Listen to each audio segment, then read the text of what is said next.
Last month, I started a hip hop dance class for adults. And yes, we're talking about hobbies again, because it's super important that we get very clear on how hobbies can help you transition into an empty nest and how they can distract you. The problem is most people don't know how to approach hobbies, how to find a hobby, how to get any kind of fulfillment from them, aside from just being busy. Finding the right hobby starts with what you're interested in.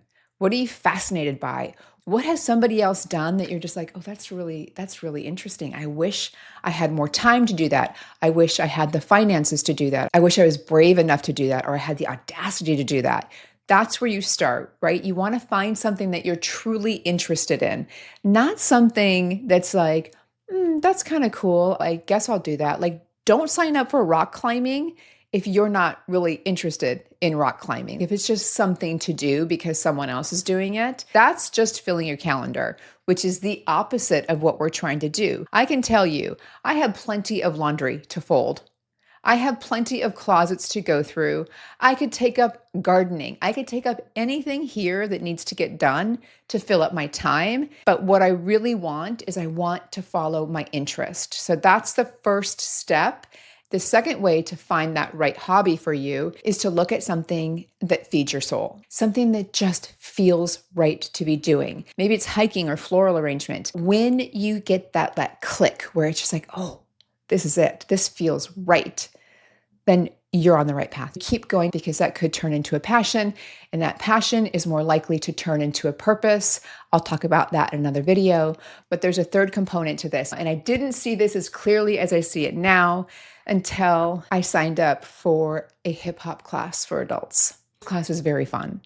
It's held in this converted warehouse. There's purple and pink flashing lights. There's graffiti all over the walls. It reminded me of high school. Like, I'm the new kid walking into the lunchroom and I'm just like, okay, where are my people?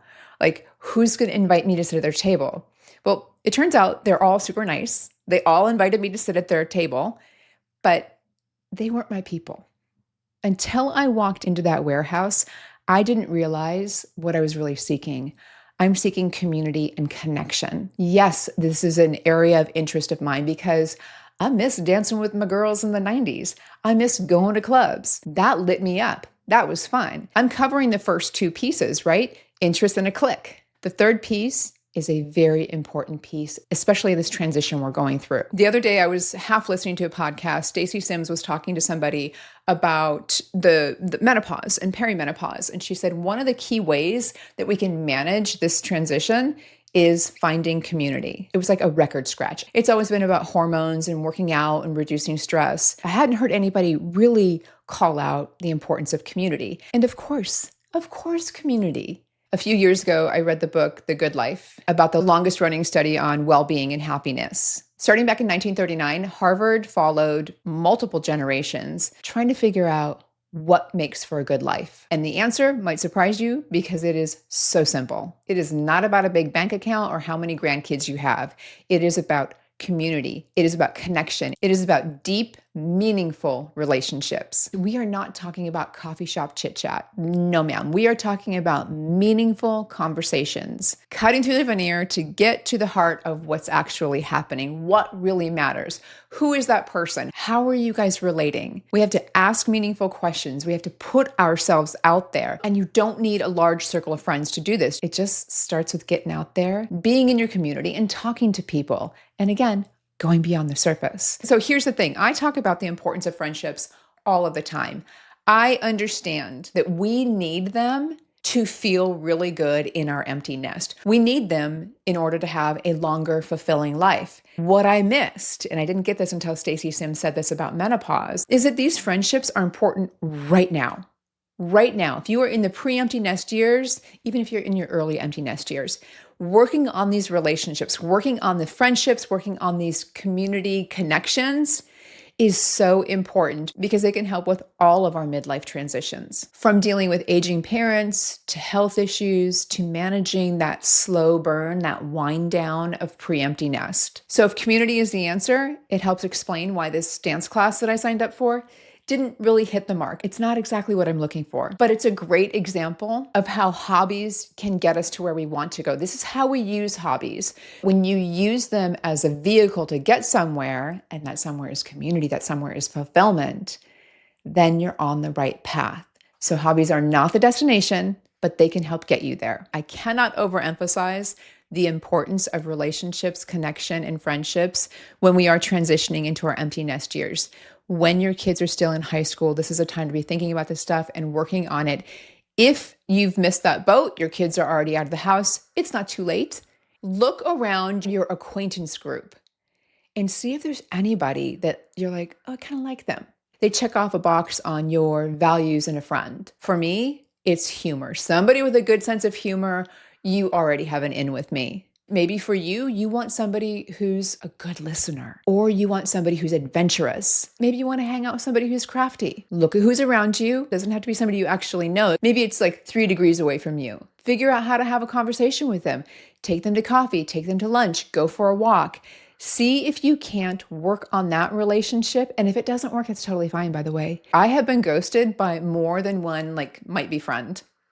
That's part of the process. Does it kind of suck? Yeah, it's okay. We just keep going. If you already have friends that you really like, but you want to take that connection deeper, especially if they happen to be out of state or out of your city, or maybe they're just super busy and you guys just can't connect, try Waffle Wednesday. I learned about Waffle Wednesday from my stylist. My stylist saw it on TikTok because that's where you find out so many things. This guy and his friend started exchanging videos every Wednesday. Just a life update. Here's what's going on with me. There's zero expectation for anything. This is just an exchange of updates. Waffle, by the way, is not what we think of as waffles as Americans. It's not the food. I believe it's British. It's slang for to ramble. My stylist tried this with a girlfriend of hers, and they just do audio messages back and forth. After a few months, they were like closer than ever. It worked for me as well.